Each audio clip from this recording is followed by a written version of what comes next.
सभी लोग आ जाओ ना यहाँ। कांग्रेस सीताराम येचुरी अमर रहे, कांग्रेस सीताराम येचुरी अमर रहे, समाजवाद जिंदाबाद, मार्क्सवाद जिंदाबाद, मार्क्सवाद जिंदाबाद, इंकलाब जिंदाबाद, इंकलाब जिंदाबाद, भारत माता की, भारत माता की, भारत माता की, वंदे वंदे वंदे मातरम। अब आप लोग कामरेड सीताराम या स्मृति दिवस को याद कर रहे हैं।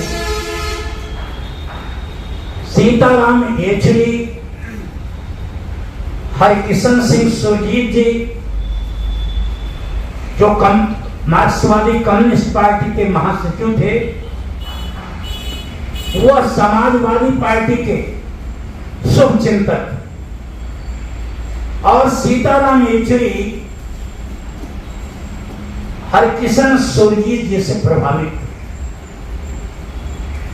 इनकी विचारधारा उदारवादी थी। ये लोग धर्मनिरपेक्षता में विश्वास करते थे। ये सांप्रदायिक शक्तियों की जो इस देश के अंदर विघटन पैदा करती है, नफरत और असहिष्णुता का वातावरण बनाती है, उस विचारधारा के विरोधी रहे। और लगातार इस विचारधारा ने जो समाज के अंदर असमानता है, अनाचार है, अन्याय है, झूठ है, लूट है, उसका हमेशा संसद से लेकर सड़क तक विरोध करना, उस व्यक्ति का नाम सीताराम येचुरी है, कांग्रेस सीताराम येचुरी है। ये लोग निर्भीकता पूर्वक अपनी बात कहने के आदि रहे हैं। मैं आप लोगों के बीच में कहना चाहता हूं, यहाँ छात्र और नौजवान बैठे हो, आज राजनीति में वैचारिक संकट पैदा हो गया। किताबें वैचारिक पढ़ नहीं रहे हैं हम, इसलिए भारत के अंदर धार्मिक पाखंड हावी होता जा रहा। और जिस देश के अंदर रूढ़िवाद रहेगा, धार्मिक पाखंड रहेगा, वहां निश्चित रूप से असमानता रहेगी, गरीबी रहेगी, भूख, पीड़ा, दर्द, बेबसी और लाचारी रहेगी।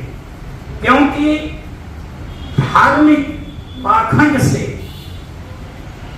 जो शक्तियां पूंजीवादी हैं, वो धार्मिक पाखंड से अपने आप को सुरक्षित महसूस करेंगे। इसलिए वो ज्यादा से ज्यादा अपना पैसा, अपना विचार धार्मिक पाखंड की तरफ लगाती हैं कि जिससे जनता धार्मिक पाखंड की तरफ रहे। आज की बात बताता हूं, अमेरिका में चुनाव हो रहा और वहां का पोप कह रहा है कि जो कम शैतान हो उसे चुनिए। इसका मतलब कि सारे शैतान ही है वहां, पूंजीवादी व्यवस्था है वहां, घोर पूंजीवादी व्यवस्था है। पोप कहता है कि कम शैतान जो है उसे चुनिए।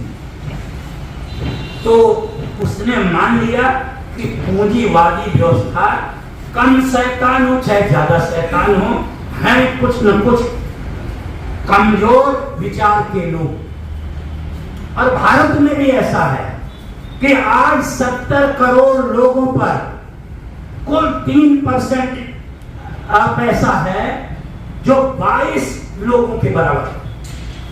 सीताराम येचुरी जैसे लोग लगातार इस असमानता को, चाहे वो सामाजिक असमानता हो, चाहे वो राजनीतिक असमानता हो, चाहे वो आर्थिक असमानता हो, चाहे वो आध्यात्मिक असमानता हो, चाहे वो शैक्षणिक असमानता हो, सभी के विरोध में है।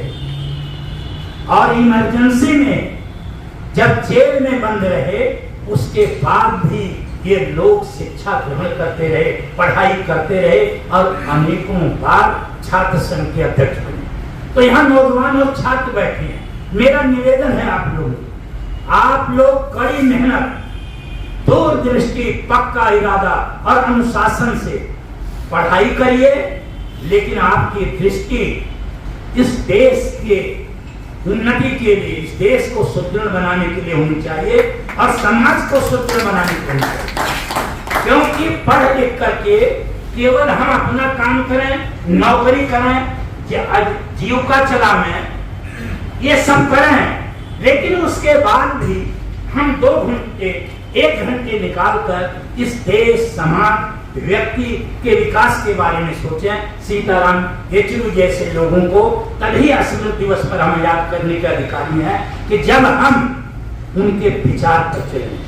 हमें संकल्प लेना चाहिए। आज देश की दिशा बदली हुई। बाबूजी ने तो कलकत्ता का नाम लिया केवल।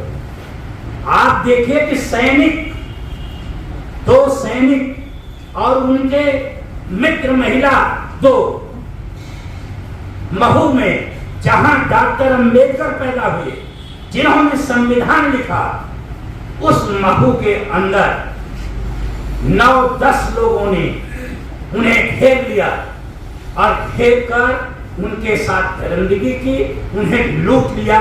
जहां पर आज वर्तमान जो सरकार है, जो बंगाल के लिए तो बहुत हल्ला मचाती है, लेकिन मध्य प्रदेश और उत्तराखंड के लिए कोई बात नहीं करती। यहाँ इतना अंतर हो चुका है। हम प्रदेश की सरकार जहाँ हमारी है, हम कुछ नहीं बोले, और जहाँ विपक्ष की सरकार है वहाँ ऐसा आंदोलन करेंगे, ऐसा हल्ला मचाएंगे कि जिससे ये सरकार खत्म हो जाए। भाई अनाचार तो बहन बेटी का, चाहे उत्तर प्रदेश में हो रहा है, चाहे मध्य प्रदेश में हो रहा है, चाहे उत्तराखंड में हो रहा है, चाहे बंगाल में हो रहा है, सारा बराबर है। हमें यह सोचना चाहिए कि हमें किस तरह से इसे रोकना है। सरकार का यह दायित्व तो होना चाहिए कि हमें कड़ाई से इसे रोकना चाहिए, लेकिन आप इसमें भी, अनाचार में भी महिलाओं की इज्जत सुरक्षित नहीं, उसमें भी अंतर करते हो, असमानता पैदा करते हो। यह खेद की बात है, ये दुख की बात है। सीताराम जैसे, येचुरी जैसे लोग इस विचार के नहीं थे। वो कहीं पर भी अन्याय और अत्याचार हो रहा था, वहां लड़ाई लड़ने के लिए तैयार थे। तो हम लोगों को लगातार जहां भी अन्याय हो रहा है, क्योंकि भाषण का वक्त नहीं है, हम आज स्मृति दिवस में आए हैं, लेकिन यह बोलना पड़ता है, क्योंकि इनके विचार तभी आगे बढ़ेंगे सीताराम येचुरी के, जब हम ये संकल्प लेकर जाएं कि जहां पर हमारी बहन बेटियों के साथ अन्याय होगा, और जहां कमजोर वर्ग के साथ अन्याय होगा, जहां सर्वहारा वर्ग के साथ अन्याय होगा, जहां किसी भी व्यक्ति के साथ अन्याय होगा, वहां डटकर हम खड़े होंगे और लड़ेंगे और उस अन्याय को रोक देंगे। यही हमारी आपसे अपील है कि हम सीताराम येचुरी को, यही हमारी श्रद्धांजलि है। आज यहाँ पर जो ज्ञानपीठ केंद्र के प्रांगण में सीताराम येचुरी जी का स्मृति दिवस मनाया जा रहा है, उसका मकसद यही है कि हम अन्याय के खिलाफ हमेशा खड़े रहेंगे। आप लोगों का बहुत बहुत धन्यवाद करता हूं कि आप लोग सीताराम येचुरी जी के जो एक छात्र थे और छात्र जीवन भर बने रहे, लगातार अध्ययन करिए। अध्ययन की कोई उम्र नहीं होती, क्योंकि विद्वत्सम च निपत्यम च नैव तुल्यकलाचना स्वदेशे पूज्यते राजा विद्वान सर्वत्र पूज्यते। विद्वान सर्वत्र पूजा जाता है। अभी ये खलील लड़का हमारे साथ आ रहा था और मैं उन्हें डॉक्टर अंबेडकर की बात बताया कि शिक्षा वह शेरनी का दूध है जो पिएगा वही दहाड़ेगा, वही कामरेड सीताराम येचुरी होगा। तो मैं जोरदार नारा जरा लगा दीजिए कि comrade Sitaram Yechury, comrade Sitaram Yechury, comrade Sitaram Yechury. Samajwadi छात्र सभा, समाजवादी छात्र सभा, समाजवादी पार्टी, समाजवादी पार्टी। बहुत बहुत धन्यवाद करता हूँ। समाजवादी छात्र सभा जिंदाबाद, समाजवादी छात्र सभा जिंदाबाद, समाजवादी पार्टी जिंदाबाद, समाजवादी पार्टी जिंदाबाद, समाजवादी पार्टी जिंदाबाद, समाजवादी पार्टी जिंदाबाद। निकलो घरों दुकानों से, जो धड़ो बेईमानों से। तो ये बेईमान बहुत हो गए हैं, और हर तरह के बेईमान है। रुपए के बेईमान ही ज्यादा बेईमान नहीं होते हैं, असली विचार के बेईमान ज्यादा बेईमान होते हैं, इनसे लड़ाई चलती है। जब तक भूखा इंसान रहेगा धरती पर तूफान रहेगा। जब तक भूखा इंसान रहेगा धरती पर तूफान रहेगा। तूफान मचाना है, कैसे? विचार को बराबर करें।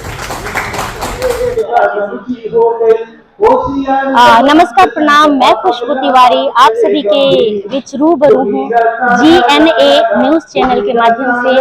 आप सभी इसको देखिए, सुनिए, ढेर सारा प्यार दीजिए और चैनल को सब्सक्राइब करिए। बहुत बहुत धन्यवाद।